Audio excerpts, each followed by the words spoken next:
Assalamu alaikum. Today our topic is fourth ventricle. हमने आज fourth ventricle को discuss करना है कि फोर्थ वेंट्रिकल में इसकी बाउंड्रीज क्या हैं, इसका रूफ किससे बनता है, इसका फ्लोर कैसे बनता है और किन किन स्ट्रक्चर्स से मिलके बनता है और इसके अलावा इसकी लैटरल बाउंड्रीज कैसे बनती हैं और इसके फ्लोर में फर्दर क्या क्या स्ट्रक्चर्स इंपॉर्टेंट स्ट्रक्चर्स हैं। ये सारा आज हमने डिस्कस करना है फोर्थ वेंट्रिकल के अंदर। फोर्थ वेंट्रिकल दिखता कैसा है, नजर कैसा आता है? It is like a tent shape, cavity filled with A CSF tent. जब भी हम बात करें टेंट शेप तो इट्स लुक लाइक दिस। तो हमें ये चीज हमारी इमेजिनेशंस में आना शुरू हो जाती है कि ये है tent, but your fourth ventricle is look like this tent. ये राउंडेड टेंट है, राउंडेड टेंट है, rounded tent. And thanks to doctor Samson Graffin जिन्होंने इसको हमें करेक्ट करवाया था कि ये राउंडेड टेंट है, ठीक है। And it is filled with CSF cavity. तो अगर आप इस डायग्राम को देखें, अगेन वही डायग्राम आ गई जिसमें हमने लेटर वेंट्रिकल, थर्ड वेंट्रिकल, डायनसेफलॉन सबको डिस्क्राइब किया था। अगेन वही डायग्राम आ रही है। इस डायग्राम को अगर गौर से देखें तो फोर्थ वेंट्रिकल आपके पास ये पड़ा हुआ है, आपको ये नजर आ रहा है। ये आपके पास फोर्थ वेंट्रिकल है, सारा का सारा ये फोर्थ वेंट्रिकल है और ये इसका फ्लोर आ जाता है, ये फ्लोर आ जाता है और ये इसका रूफ है, ये रूफ है। Roof is projected into the cerebellum. ये आपके पास सेरिबेलम आ जाता है, सेरिबेलम। तो रूफ इसका प्रोजेक्ट होता है सेरिबेलम के सेरिबेलम में। And fourth ventricle is present behind the pons and superior part of medulla oblongata। ये medulla पड़ा है। तो इसका सुपीरियर पार्ट जो है इसमें इसके बैक साइड पे आपको पोस्टीरियरली आपको मिलता है फोर्थ वेंट्रिकल और ये कैविटी ऑफ फोर्थ वेंट्रिकल है।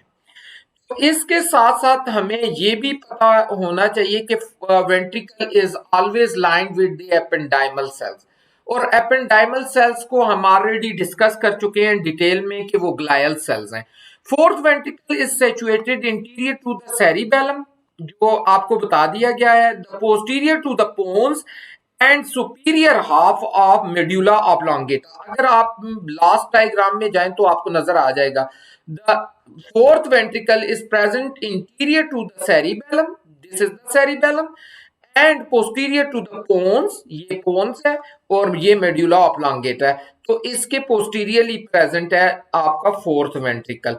तो यहाँ पे अगर आप देखें तो it is lined by a ependymal cell and continues down and continues below with a central canal of the medulla oblongata and spinal cord। ये हम ऑलरेडी ये भी हम बता चुके हैं।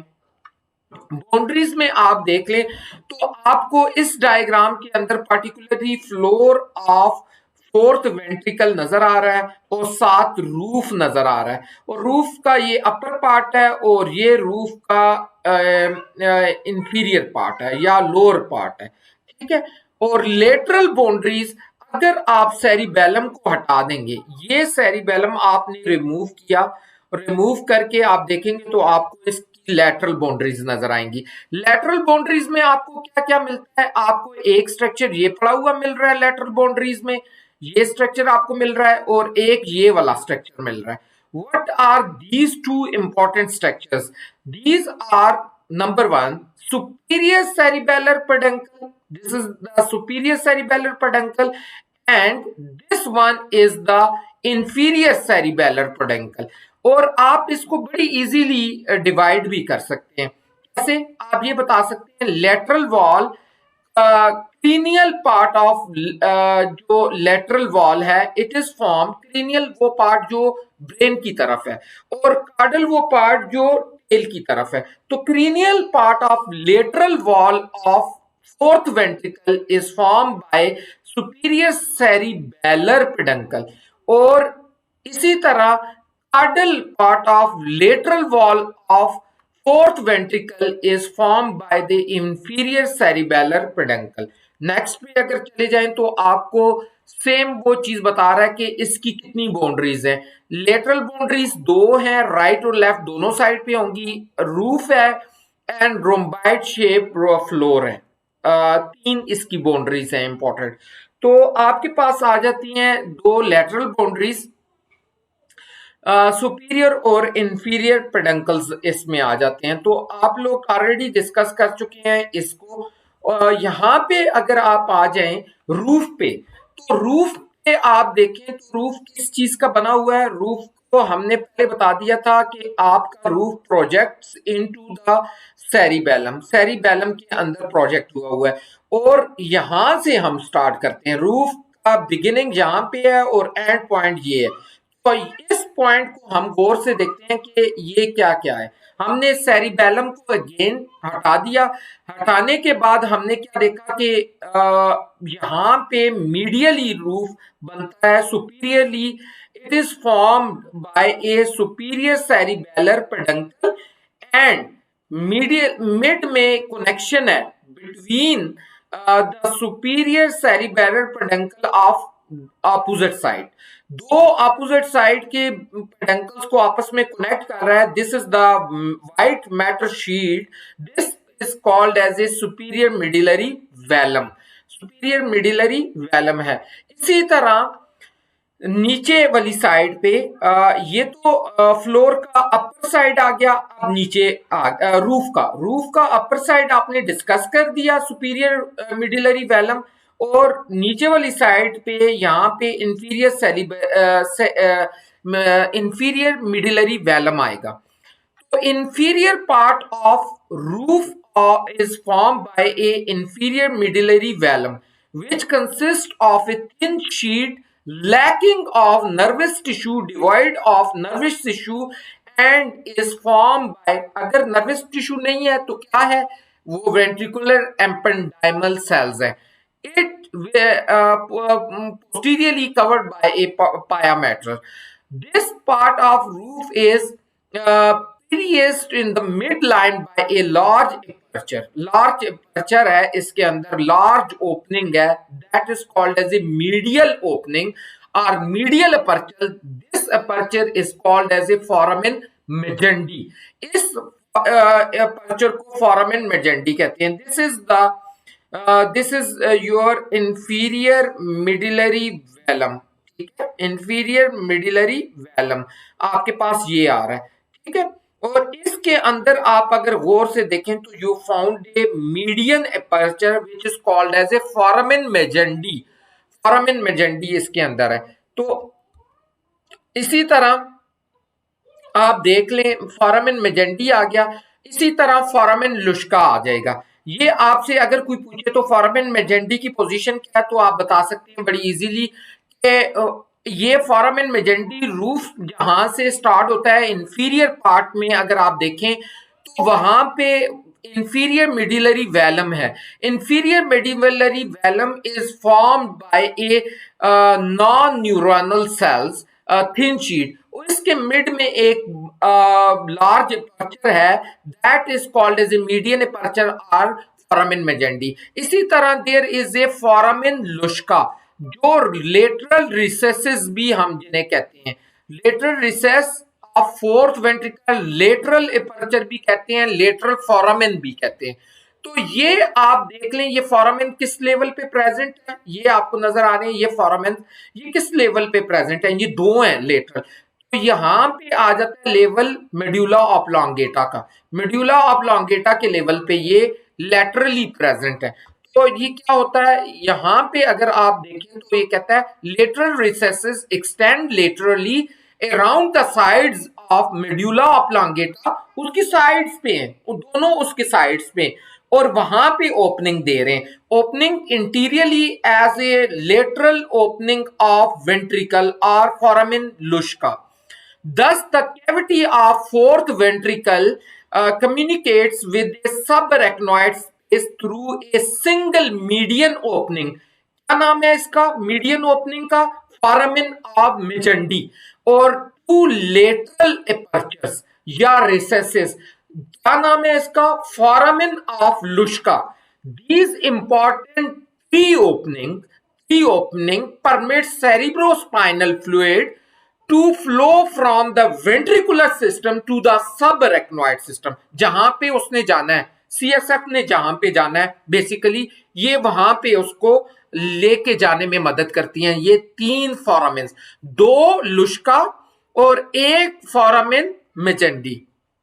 Now, the floor of fourth ventricle. Floor of fourth ventricle के ऊपर आपको बहुत सी चीजें नजर आएंगी. It is looked like a diamond shape. आपको डायमंड शेप नजर आएगा. ये आप देखें, ये डायमंड सा बन जाता है यहाँ पे, ये डायमंड बनेगा और यहाँ पे आपको बहुत डिफरेंट स्ट्रक्चर नजर आते हैं. आप ऊपर देखें तो यहाँ पे पोन्स पड़ा है, नीचे नीचे आपके पास posterior surface of medulla oblongata पड़ा है. ठीक है, तो आप ये देखें आपका जो फ्लोर है ये बेसिकली है क्या चीज. Basically it is the posterior surface of pons. ऊपर पोन्स पड़ा है एंड नीचे मेड्यूला ऑब्लोंगेटा. तो मेड्यूला ऑब्लोंगेटा की पोस्टीरियर सरफेस पे जो स्ट्रक्चर है that forms the floor of your fourth ventricle.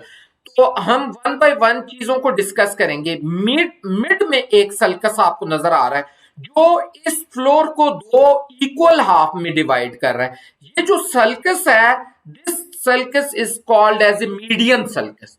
वो चीज जो मिड में प्रेजेंट है, it is always the median sulcus है. मीडियन सल्कस से जरा सा ऊपर जाए तो you got this elevations. Elevation दोनों तरफ एलिवेशंस हैं. These elevations are called as a medial eminence, not median. Its medial eminence. और मीडियल एमिनेंस से लेटरली जाए तो एक और आपको सल्कस नजर आ रहा है, this sulcus is called as a sulcus limitans आपको नजर आ रहा है. Then you got a very important area lateral to this sulcus limitant.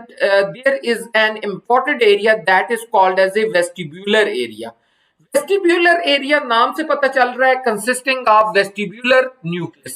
इधर vestibular nucleus होगा. ठीक है.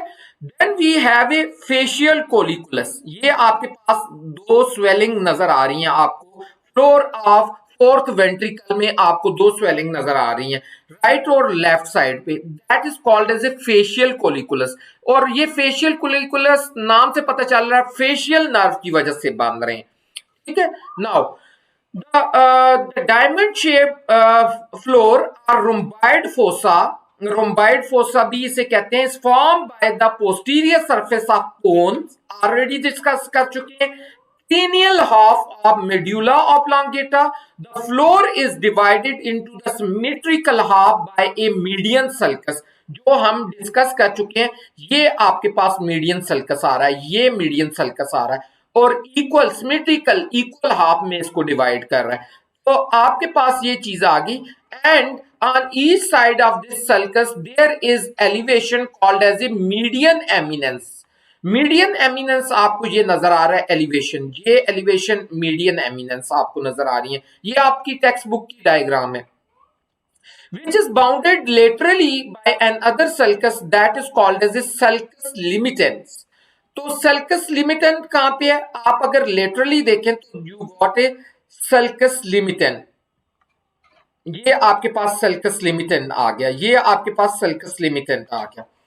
और सल्कस लिमिटेंट से लेटरली आप जाएंगे तो you got a vestibular area. यहां पे आपको वेस्टिब्यूलर एरिया मिलेगा, ये vestibular area which consisting of A vestibular nucleus. Nucleoli is present in this vestibular area. Now facial colliculus. अगर आप फेशियल कोलिकुलस को देखें तो ये आपके पास फोर्थ वेंट्रिकल की कैविटी है. आपने सेरिबेलम हटाया तो आपके पास क्या नजर आएगा आपको, आपने ये सारी चीज हटा दी तो आपको ये स्वेलिंग्स नजर आएंगी दो. ये फेशियल कोलिकुलस आपको नजर आएंगे. ये बेसिकली बनते हैं यहाँ पे motor nucleus of facial nerve है. इसमें से फाइबर निकलते हैं जो एब्ड्यूसर नर्व के इर्द गिर्द राउंड लगाते हुए मिड ब्रेन से आपके ब्रेन स्टेम से एग्जिट करेंगे। ब्रेन स्टेम से जब बाहर निकलते हैं, राउंड लगाते हैं, इस राउंड की वजह से यहां पे एक स्वेलिंग पैदा होती है, that is called as a facial colliculus, and facial colliculus is produced due to the fibers, motor fibers of facial nerve. ठीक है। Now you see the two important structure, another important structure, that is the stria medullaris. ये आपको strains नजर आ रही होंगी, fibres की strains जो कहां से गुजरती हुई कहां से निकल रही हैं, इट इमर्जेस फ्रॉम द, ये क्या चीज आ रही है, this is the median sulcus, this is the median sulcus, line कहीं आगे पीछे हो गई है, this is the median sulcus, median sulcus से इमर्ज कर रही हैं ये strains, and it goes on to the median eminence, median eminence ये आपका आ रहा है, यहां से ऊपर से गुजरती हुई इंफीरियर सेरिबेलर पेडंकल्स में इंटर कर जाती हैं, और इंफीरियर सेरिबेलर पेडंकल कहां किसके साथ अटैच है, सेरिबेलम के साथ, पीछे सेरिबेलम में इसके अटैच है, तो सेरिबेलम की अटैचमेंट है, तो it's mean stria medullaris enter into the cerebellum. तो यहां से आगे आप चले जाएं तो आपके पास क्या क्या चीजें आ जाती हैं। यहाँ पे एक चीज जो हमने शायद मिस कर दी है, यहाँ पे है सबस्टेंशिया फेरोगीनिया। सबस्टेंशिया फेरोगीनिया क्या चीज है, वो कह रहा है सबस्टेंशिया फेरोगीनिया ग्रे आपके कुछ न्यूरॉन्स हैं जो जो आपकी मेलेनिन प्रोड्यूस करते हैं, तो this area is called as a substantia ferruginea, or that area is actually the bluish gray area present at the top of this fourth ventricle। तो ये आपका स्ट्राया मेडुलरिस आ गया, और स्ट्राया मेडुलरिस के बाद आपके पास आ जाता है hypoglossal triangle and vagal triangle. दो इंपॉर्टेंट स्ट्रक्चर्स आते हैं base, that is the floor of fourth ventricle के अंदर। नाम से पता चल रहा है hypoglossal consisting of A hypoglossal nucleus, while the vagal triangle consisting of the vagal nucleus। तो ये आपके पास इंपॉर्टेंट चीजें आ जाती हैं। Then we have a area postrema. Area prostemia is the narrow area between the vagal triangle and lateral margin of the ventricle, just rostral to the opening into the central canal। Central canal की opening से रोस्ट्रली present है। यहां पे आप देखें ये आपके पास opening है सेंट्रल कैनाल में, तो इससे जरा सा रोस्ट्रल आपके पास प्रेजेंट है फोगीनिया, दैट इज द एरिया, ये एरिया आ जाता है एरिया प्रोस्ट्रीमिया, एरिया प्रोस्ट्रीमिया, ठीक है, just rostral to the opening. तो ओपनिंग से ये ओपनिंग है central nervous system, central canal की, जिसमें सीएसएफ होता है। तो this is all about today lecture, and he is my supervisor name doctor Mohammad Yunus Khan. He has honor to have first chairperson of CPSP College of Physician and Surgeon Pakistan। He was the professor of emeritus। आपको पाकिस्तान में ज्यादातर जितने professor नजर आते हैं वो इन्हीं के स्टूडेंट रह चुके हैं। तो ये था आज का टॉपिक। होपफुली आप लोगों ने अगर रीड किया बुक से तो आपको इस लेक्चर से काफी फायदा होने वाला है। तो अस्सलाम वालेकुम।